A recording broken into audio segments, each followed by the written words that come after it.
Welcome to the Become Revolutionary show, where we talk to you about how to get over those hurdles to become revolutionary in life and business.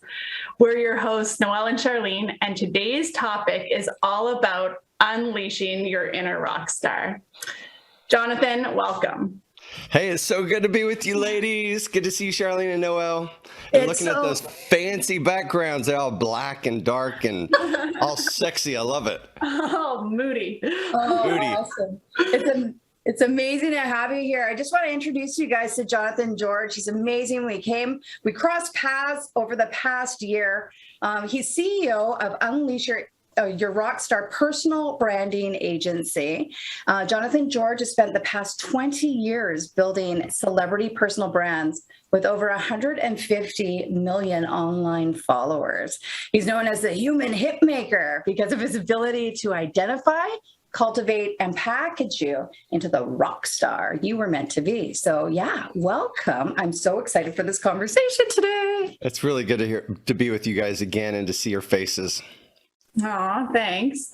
So we're going to start off, as you know, Become Revolutionary. Like, we really want to shine a light for entrepreneurs on the process of entrepreneurship, on the mountaintops, but also we want to shine a light in the valley where people may be feeling kind of alone and feeling like, you know, they tried something, it didn't work. They tried something else, it didn't work. And maybe this entrepreneurship thing isn't for them.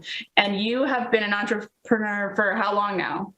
I think ever since I was a kid, I started working taking stuff to school and selling it so I could buy stickers and pencils and stuff like that at a very young age. I remember my first sell was my cousin was Miss America, Phyllis George. Oh, wow. And so I had her signed photo, that black and white one, and she signed it for me. I took it to school and I sold it.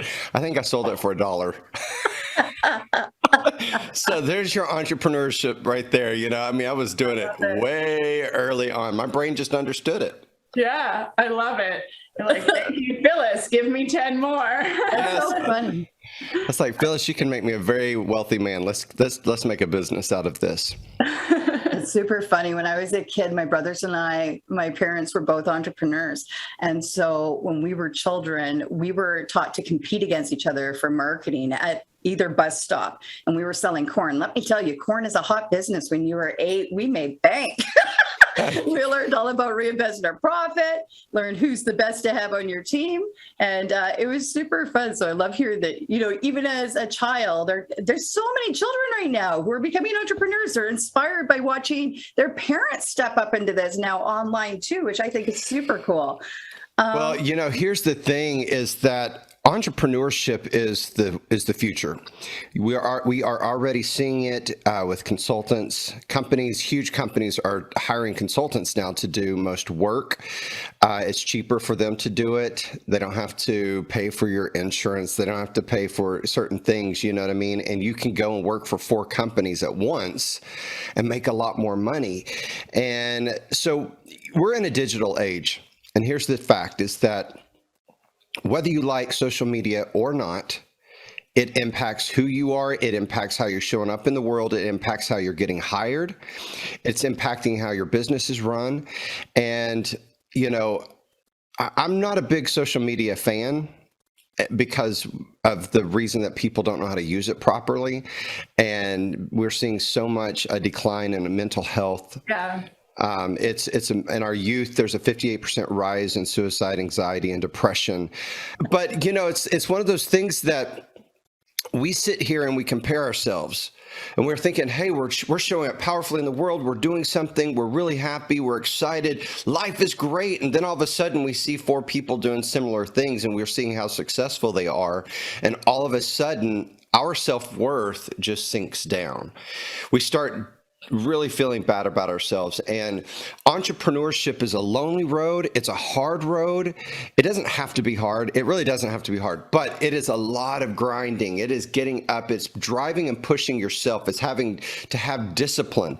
And if you've done a diet before, you know that it takes a lot of discipline. And so, it's the same thing as an entrepreneur. It takes the discipline to get your work done, to get out there, to show up powerfully, to sell your product, to sell whatever it is that you're selling. So there's a lot of layered things, but if I could just lead this one way, is that I just read on LinkedIn, this guy posted about, should you develop a personal brand or a business brand? And first, okay. And I was just like, this is such an easy answer. And it's not because I do personal branding.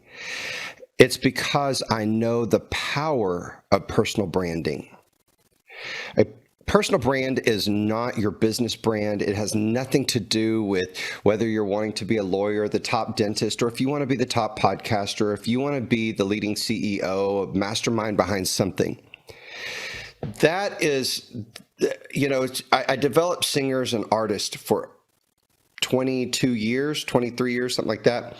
And it's like, how do you differentiate the person from the singer, from the voice, right? Yeah. And so it's very important to understand who you are as a human being, not a human doing. Once you understand who you are at your core, then you can step powerfully into whatever it is you decide to do that day. And as entrepreneurs, everybody's like, niche down, get focus.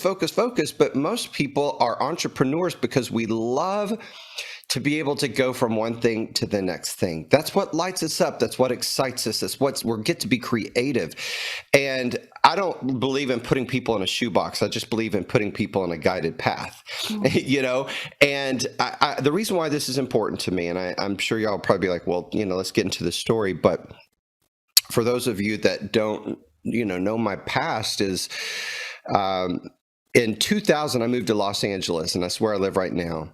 And I moved out here. I gave up my teaching career. I have a music education degree teaching, high school and junior high. And I gave that up to really pursue my music dreams, to be a singer. I've been singing my entire life. My dad's a pastor, and church, I sang church my entire life. And so I moved out here and I landed on a show called Next Big Star with Ed McMahon. And now, if you know who Ed McMahon is, I've just aged you. Love this man. They really adopted me into their family, but I was the grand champion winner on that show in the male division singing. And I had a record deal on the table. I just released my first single, my first music video. I was working on my album. Like, my life, this was like, talk about entrepreneurship. It's all about entrepreneurship. And I was just at a level 10 in my life of happiness, success, excitability, just thriving. And I get a call from the record label, and they retract the contract because they found out that I was gay. It's when Google first came out. And, people are like, what? Well, that was 2001. Things are much different. That's when Ricky Martin was coming out, or was trying, everybody was trying to pull him out, and he was hard to remember that time, isn't it? A little, probably not for you, and I'm not diminishing the story, but it sounds so shocking now. Yeah, now it does. It's like, what do you mean? You can't do that. But back then, it was just such a different mindset, and it wasn't that people cared. In the industry, it was just like, how can we sell you to a bunch of straight girls, and there's parts of me that at the time understood it, but at the same time, it didn't matter the accolades. It didn't matter the success. All I could hear was, you're not good enough. Something is innately wrong with you. And I will tell you, depression anxiety. I had social anxiety so bad, and I love people. I love being around people. I love being with people. But all I could think about is everybody staring at me, and I'm thinking that there's something wrong with me. And the suicidal thoughts started creeping, and thinking, it'd be better off just to be dead. I wouldn't have to deal with these issues. I wouldn't have to deal with my family or pastors. The spiritual abuse that I endured, not out of hate or meanness or ugliness, but out of pure love. People loving me so much that they thought they were doing the right thing. But that spiritual abuse put me down a darker, deeper path, because I've been in the ministry my entire life, and I literally going through this cycle in my life, going, who are you? I don't know who I am. I didn't know how to package myself. I didn't know, on a professional level, didn't know how to package myself. I didn't know who I was at my core. I kind of knew, but I didn't know. And so I finally gave up singing. I just said, if I have to, and what I didn't say is that my team tried to get me married. They try to get me married to a woman. They try to change my music. They try to change everything about me. And I was like, have you met me? I was like, dude, I got swag. Why you want to change who I am? And literally just broke. And I made a decision to give up singing. I was like, lie to the world or be a recording artist, and watch how Ricky Martin was just being raked through the coals. And I just said, that's not what I want to do in my life. And so I gave up. But at that moment in time, I went back to teaching, but I started teaching kids privately music. And I began to find myself. And, my kids quickly started becoming like on Disney. They're on America's Got Talent, America's Most Talented Kids in America. And they were winning all these things. And it was just incredible, that journey that started. And looking back 5 years into it, people were like, Jonathan, why are your kids doing so well? And I said, it's because they are very secure in who they are. They can walk into a room, they just know how to own it. And it's not an own it from like big personality standpoint. It's just confidence in knowing and understanding who they are. And so through this process, I've just developed a very clean, clear path to truly being able to brand yourself in a powerful way so that you can go out and use your personal brand to grow and expand whatever it is that you're wanting to do, whether that is wanting to be a politician, whether that's wanting to be a teacher, whether that is wanting to be the president, whether that is, wanting to be that doctor or that lawyer and being the top of that field, or just being the head of the classroom. It doesn't matter. It just changes who we are and how we perceive ourselves and how we're showing up in the world, and getting clear direction on what that is, what you want, and it changes everything. Wow. So I have a pressing question, but before that, I kind of want to something came to mind. It was probably in like 2013, somewhere around there. I was at an Indigenous teaching, and this stuck with me forever. And it made me think that we kind of have it a little bit backwards, how society has positioned our titles, like in the West, and how we say, like, hi, how are you? What do you do? Right. And so it's like automatically, like, what do you do? Therefore, you are a title. And I think that just ingrains, and it kind of carves this thing that I need to become a something. And that is how I should be branded to the world, as I am a teacher, I am a doctor, I'm a whatever. Yeah. And in the Indigenous culture that I was learning from, they were saying, in our culture, we say, who are you and who are you related to? And so I just think that, like, I was reminded of that when you were talking about like how of that teaching and how effective it is. And they would try, why they said, who are you and who are you related to, is they would try to find common ground through relationship, right? Instead of through job title. Right. And so that I just wanted to share that with everybody, and how it's not necessarily our fault. I think we've just been raised in a culture culture that's like, that honors what you do versus who you are, but breaking through that, and you're helping people break through that and kind of understand that is amazing. And I My think question for you is kind of like, what kept you going? Like, you're like, I wanted to give up. Like, they didn't like who I was. They wanted to marry me off to a woman. Like, what kept you going? There was something that made you press in. And when you said my team wanted to have me married off to someone, like, that would make me kind of want to just like rebel and go the other way. Like, just like, so like, what was there a moment, or was there something that like, just it was a season for you? Yeah, it was a season. Through all of this, I love helping people see themselves. Mm-hmm. I want you, both of you, to see you the way that I see you right now. Mm. And it's, as a creative director for years in the music industry, I mean, I was doing, I was directing music videos. I was shooting all the photography, creating the album work. We were writing the music. We were, producing. I'm Grammy nominated. Every aspect of those things that you look at that made it work was because it was always seeing what somebody can deliver the best, seeing them in the best light. So if you can imagine a stage, like right now, I've got this ring light on my face, it helps to blow out the wrinkles and blow out the imperfections.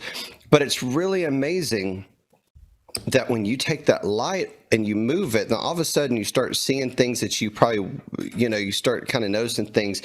But if you can put the right spotlight onto right areas of your life and in who you are and give focus to those things, it lets it allows the world to see you. But the problem is that most of us, we can't see it for ourselves.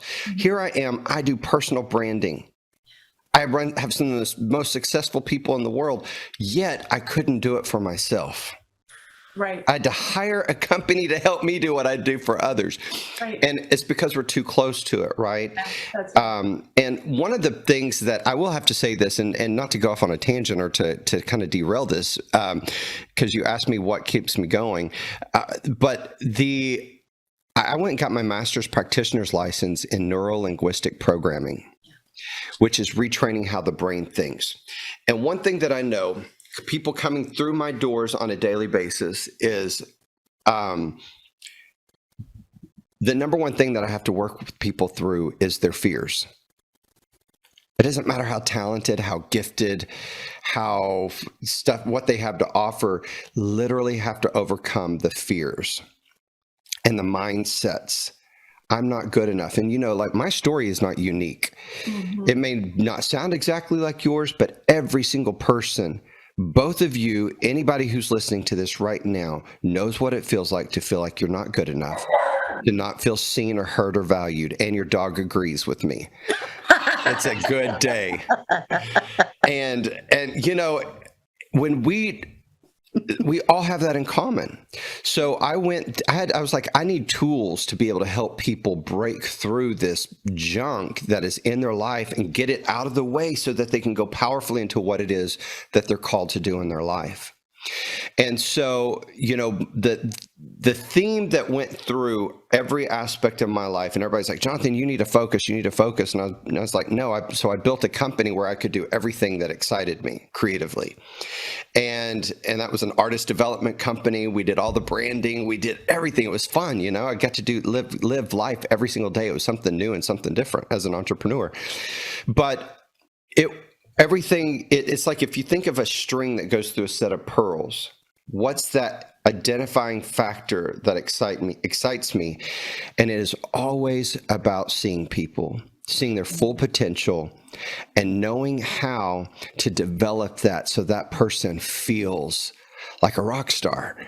And, I always think, is rock star cheesy? And I was like, no, it's not. That's all what we want inside, is to stand up in our truth and get up, whatever that stage is, and whatever that stage is in our lives, whatever that looks like for you, and get up and be a true rock star at whatever it is that you're doing. And that is what has kept me going 100%. I love that so much. I just love that so much. It's reminding me of a story like Noah was talking about her story. It triggered something, then your story just kind of weaved it together. I remember going to this bar one day with a bunch of my friends, and I sat down to this big burly biker guy, and it's like, hey, tell me a little bit about yourself. What do you do? And he goes, don't talk about what I do. I'm not what I do. Ask me what I'm passionate about. And I was like totally blown away, but it changed my life because we got into like the deepest conversation ever about what he was passionate about, what lights him up. And the thread through for me is I want to help light people up. I want people to see their light too. And I love how you put that on the forefront. And even more so than that, I love that you do that for adults, but I would love our audience to hear more about the work too that you're doing with our children, with the teenagers. Tell us about the work that you're doing in the school to help with the anxiety, the identity crisis. Like how do we start younger? Well, one of my friends, her son committed suicide, and she reached out to me and she's like, hey, we need what you're teaching, whatever it is that you're doing. And I started doing the research because, I was so busy just trying to create my business and my life and my work and all of that. And I started doing the research and I was mind blown at what's going on. And it's not, and it's, let me just tell you, everything's connected. Our teachers are burned out. They're overwhelmed. They're exhausted, not just from COVID. It was happening before COVID. And now it's just a major issue. Well, energetically, if you look at how anything works, when something energetically over here is messing up, well, it affects energetically the rest of the space. But and so much of this has to do with social media. I mean, just the main issue is social media. Kids aren't connecting. They're comparing themselves. I just had a parent reach out to me and say, Jonathan, my 11-year-old son, he's so cute. He is coming home thinking that he's crying, thinking he's ugly. And I was like, and I know it seems so deep rooted, but it's really a simple solution. Why is he feeling that way? He's comparing himself to somebody else. And this is, and just by a 3-minute voice message, he broke loose from whatever it was that he was getting a hold of, and it changed his whole life. His mom, said, he's so happy, he's excited, those kind of things. And just realizing kids going through what we went through, but on a whole other level. We all experience the bullying. We all experience the downness of being a kid. It's just part of being. It's life. It is life, right? But then you add on social media, and you're seeing what everybody else is doing or what they're posting that they're doing. We see, a doctored photo. We see the best highlight every time that every time you put your makeup and your hair on and you look amazing and you just spent an hour and a half doing it, then you start taking photos. Yeah. Well, all of a sudden, Betty's over here going, wow, she's so beautiful. She always looks so gorgeous. And look at me. And we don't have the money to do that. And it's like, baby, you didn't spend the hour and a half that it just took Charlene to get that makeup and hair done. Yeah, and it's just, we're not able to see what the behind the scenes are. Yeah. All we can see is what's in front of us. And we began to dictate our lives with that. And this is happening to adults. This is happening to entrepreneurs. This is happening to our children. This is not just a single area.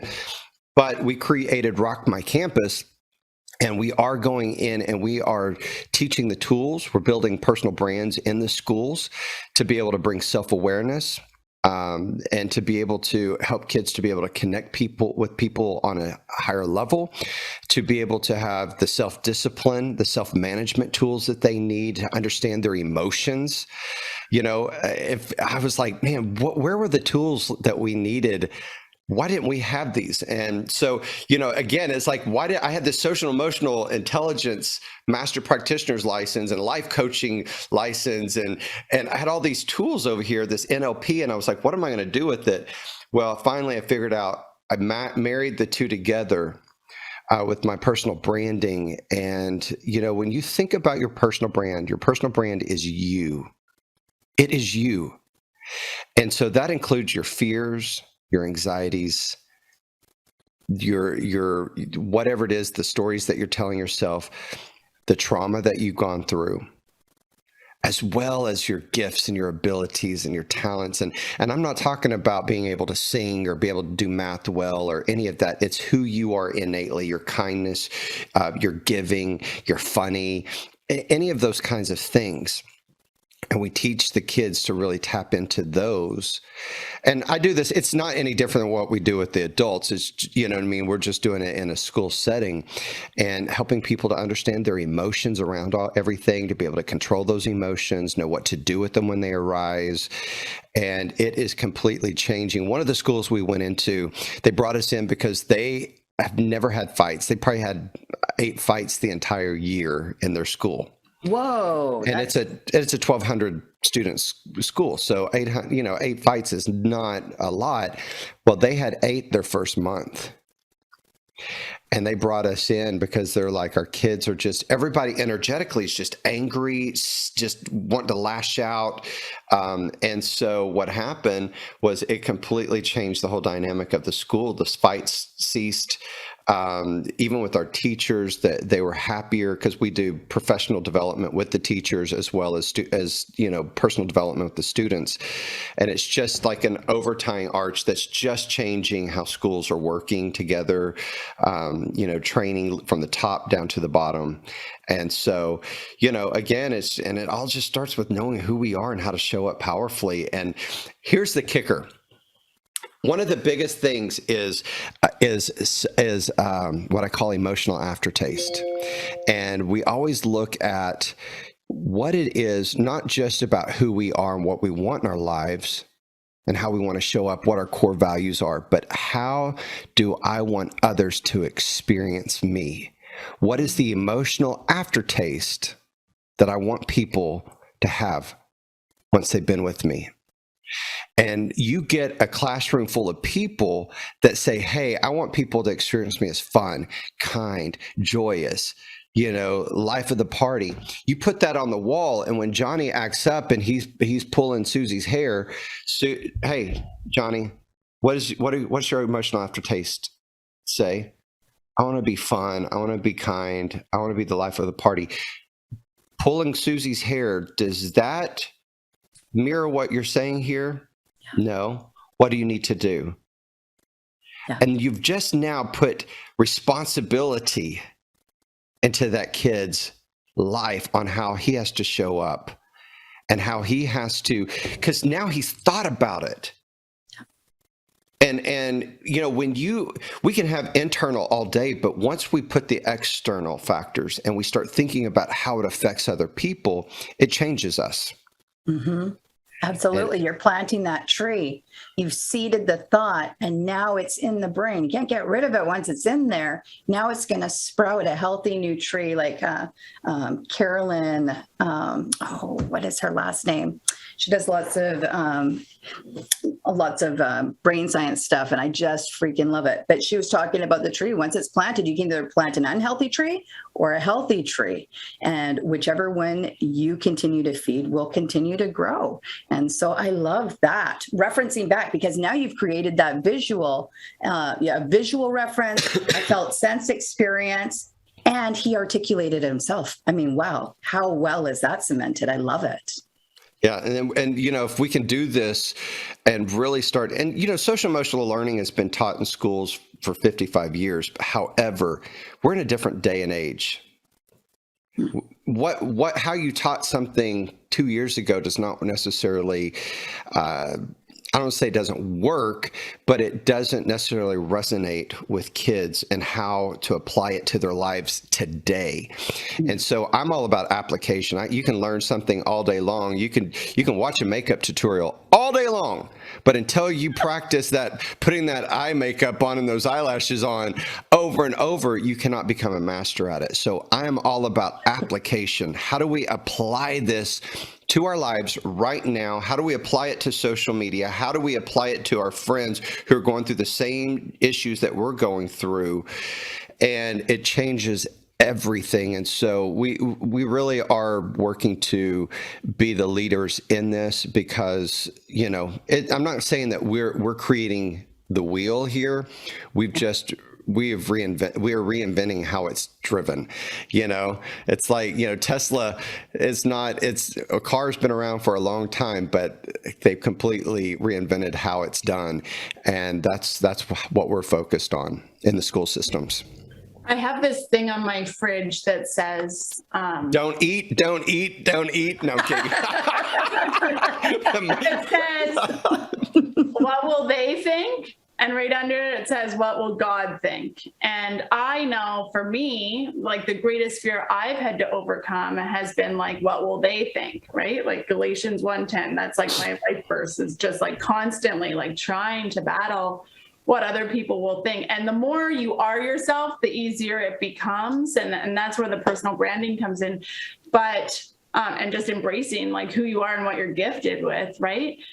But I was just thinking as you were talking about social media and like what these kids are going through, I had sort of an aha moment. And, when you said like we experienced bullying growing up, we could also shut it off at 3:30 or 4, right? And go watch Fresh Prince of Bel-Air and whatever else we were doing, right? Or had our friends away from school or whatever. But it never shuts off now. It's not. No, it's constant. It's constant. And so this idea of like, what will they think? What will they think? What will they think is like 24/7. Yeah. Yep. And, this, and again, it's really crazy, because we're talking about, kind of shifted to the kids, but the reality is that it's happening to every single one of us. And we're talking about entrepreneurs. And, I've been coaching Grant Cardone's 10Xers. And every single one of them, when you start dealing with social media, you start talking about social media, there's so much wrapped around it. People have a lot of fear around it. People are scared of it. There's we have spent our lives being rejected. Every single one of us. My parents are pastors and they do spiritual healing. I mean, that's one of their big things in life is spiritual healing with people. And usually the number one thing is overcoming the rejection that they experienced as children in their lives. And most of it's really severe. I mean, especially now with, our divorce rate, our family breakup rates are so high. And it's like, okay, this is the way it is, but how do we move forward? We have to shift with the times. We have to change with the times. We have to learn and grow new tools. When there is when we are having a drought, then we have to learn how to grow our flowers differently. Yeah. We can grow them. We just have to grow them differently. And we can grow them bigger and better and more successful. We just have to have the tools and the knowledge to know how to do it. And we've just not done that. But back to the entrepreneurs is that every single one of us is we're comparing ourselves. We're not knowing how to show up. We're not really clear. We're comparing ourselves. This is where the imposter syndrome comes in. Yeah. And it's our comparing ourselves to others, our stage 1 to somebody else's stage 10. Right. We're comparing, we're saying we're not good enough. Who am I to do this? And it's a real situation. And so it's real important for us to make sure that we keep ourselves in check. And I just want to say this to anybody who's listening. Everybody thinks they need to be Christina Aguilera, but it's quite all right to be Britney Spears. And this is what I call the Christina versus Britney syndrome, right? And I have a picture of Britney. She signed it for me. It's over there. And I keep it, not because I'm a fan of Britney, but it reminds me of what mediocre. Because you want to sell it for $1, right? Yes, right. I know. I'm going to sell it. I need to just sell it. I love it. It reminds me of what mediocre talent can do. I'm not saying Britney's not talented. It's just mediocre. It's average talent that I could have 200 girls fill up a room right now and do what Britney Spears did. Easy. It's not difficult. But Christina Aguilera vocals, no, I can't just find any vocalists like that. They're not just everywhere. There are a lot of vocalists out there, but to be able to put it all together. But when you look about how it's been packaged, and this is why the branding is so incredible to me. I'm huge into personal branding, but then learning how to tie that personal brand into the success of what you're wanting to do. And Britney Spears took all the pieces and components, and her team did it brilliantly. She is worth more money. She has more accolades. She has more number one hits. You know what I mean? Like, her career is just still, even through all the mess, is still like this. Mhm. And it's not about how talented or how gifted you are. It's about knowing how to show up in your abilities, your talents, your passion that makes the impact. It's not the level of your talents, Mhm. but it's how you brand those talents to shine. One thing that I have learned, is they say, my dad always said, you got to practice something 10,000 hours before you can get up and perform it. That's what he had always say. And I truly believe that I have lived and worked for 24 years, 25 years at this, and being able to see that success is 20% talent. It is 20% talents and gifts. Wow. The other 80% is how you brand those talents to shine. And when I say brand, it's like, how do you develop it? How do you show it up, and how you show up with that? The confidence you have when you have that. It's how you sharpen everything else with those 20% talents. And you can look in your life, how many people, it's like, how in the world did that person get there? How did that person get there? Like, I'm always like, really? I am way more talented. How did that person get there? And it's because they showed up powerfully in what they did have, and they drove that sucker straight to the goalpost. So it's not, and I mean, that's why my kids, they have over 150 million online followers. And I said kids, my clients, but it's because they know how to show up as who they are. They're very clear on what they want. They are very clear on their abilities and their skill sets and what they need to develop to be better. They also know they've overcome their fears and those anxieties to go where they want to go. And it's just, it's real easy to get to where you're going when you know the path. Wow. I feel so inspired and encouraged every time I talk to you, and I'm sure that everyone listening is equally impacted. Wow, what a powerful message. Thank you for all the work that you're doing in the world with adults. Thank you for the work that you're doing in the schools, for the service that you're bringing, and for just showing up powerfully as you, because without you finding you, you wouldn't be able to do the work that you're doing right now. That's really moving the world in powerful ways. So bless you, bless your movement, and bless your mission. Let people please know how they can work with you. What does that look like? Where can they find out more about you? Well, we have three components to the business. It's our branding agency. Just go to unleashyourrockstar.com. We have the personal branding agency. That's for people really who are trying to do something big in the world, who are really wanting to, make a greater impact and be able to leverage their personal brands to grow their impact in whatever field they're wanting to go into. And then we've got just as personal branding in a digital age. I truly believe, and I'm a firm believer, every single person needs to understand your personal brand when whatever aspect you're trying to go into, but it's just on a lighter level.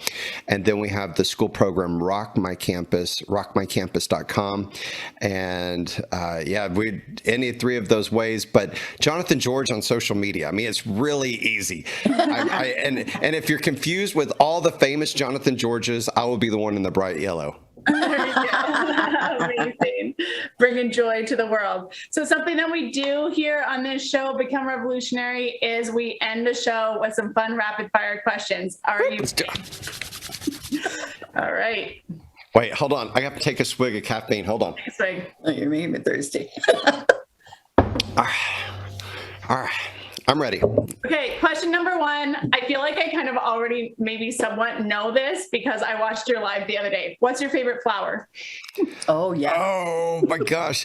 Oh, don't do that to me. I love gardening. I love them all. I love them all. I mean, if you see my garden, it's full of succulents, but I mean, it's like, there's so many. Right now, I love I don't know, succulents. Let's just say succulents. Right now. Succulents. That's what I thought. Your succulent garden was pretty incredible. That was, oh, wow. Okay. Sorry. Okay. Are you a boring or fun person? Fun. Come on. Joy. Do you have any tattoos? Just one, and it's about this big. It's on my back right here. I don't know if you remember Michelle Branch, but we both got the same tattoo, and it means the harmony of my heart speaks to the heart of the listeners. And so, yeah, it's kanji for musicians. Nice. But I'm going to get a half sleeve for my 50th. Are you? Are you? Yes. I'm sad. Yeah. You'll have to film that. We want to see. It's going to be, and I have to hear just. about it. Hold on, I want to hear about this. Well, it's like one of these things. It's like I was taught my entire life, you cannot have tattoos. It's marking your body and all this stuff.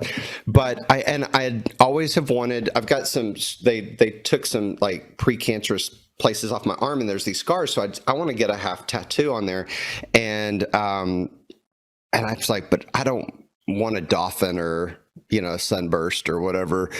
And I found out that my Mayan sign that I'm a warrior, and that resonated so strong with me because that is who I am.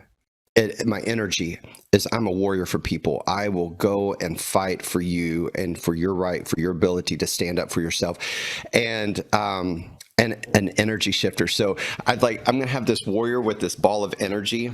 I don't know. It's just going to be very spiritual for me and have a strong meaning, but I'm excited. But I also this entire interview, you've just given me goosebumps. Like you just keep dropping these things where I'm like, whoo. And I love the warrior. Okay, what's your favorite drink? Oh, half Dr. Pepper, half Diet Coke. Oh, wow, surprise! But only from a fountain. Only from a fountain drink, because it has to have the bubbles. Got to have the fuzz. Gotcha. Or the fizz. When are you no fuzz, fizz. No fuzz in drinks. Most productive time of day. Oh, mornings. It used to be evenings. No more. Getting too old for that. Yeah, me either. I'm with you.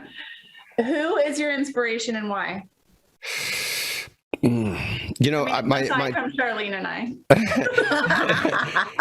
My family truly are some of the most incredible human beings, just on a full level, 5 generations of pastors, people who just excel for greatness. And, I could list 15 of some of the greatest human beings that ever walked the planet, just in my family, just in my immediate family. So I'm going to have to go with the family. Mm. I love it. Summer or winter? Spring. Okay. Well, it depends. Well, winter in LA is beautiful. So winter here, but it depends where I am. Not in Nova Scotia Not where we are. lives. Yeah. And summer in LA is amazing, but summer in Dallas, ooh, it's brutal. So it just depends where I'm going to be. Location dependent answer. And last but not least, your favorite cake flavor? Have you had Nothing Bundt cakes? They're red velvet. Oh my God, it's the best in the planet. You've never had Nothing Bundt cakes? No. Oh my God. Listen, you are now commissioned to make us some. That's right. So when we Nothing Bundt cakes, it's like they make the best birthday cakes, and they're like Bundt cakes, and they have lemon, poppy seed, they have carrot cakes, and it is the most moist, amazing cake. So I don't like cake anymore because it's all dry or whatever. Everybody trying to make them too fancy, and they just don't taste like good. Like Betty, that moist Betty Crocker cake. But this cake is the best Nothing Bundt cake, and they have a red velvet, which I don't even like red velvet. It is the bomb. Like a brand? Yeah. Okay. Oh. Look them up. White North, so we don't get all those fun things that you guys do. Oh. See if you can order one online and have it shipped home, because it's like the best gift to yourself in the planet. Not to my butt. Yeah, not to. Yep, no. But they do have little ones. They have personalized ones. You can just get those and. That's true. I, That's true. I always give those as like birthday gifts. I always go get it because they have little cute, birthday. They decorate them really cool, and you just show up and let somebody blow the candles out. Oh, that's amazing. Oh my gosh. Noelle's like, I can't believe you just said that, Charlene. Hey, it's the truth. Unpredictable. Well, thank you again for joining us today. We will let you go. Yeah, friends, reach out anytime. We've got such incredible guests for you. Look at all the wisdom that they're bringing, all the fun things that they're doing in the world. And just because they're doing it doesn't mean that you can't do it too. You can too. So find out who you are, what your gift is to bring to the world, brand the crap out of it. Go see Jonathan to help you out with that. And just remember, we're stronger together. We go further faster. Let's become revolutionary together. Go light it up, friends. We'll see you next week.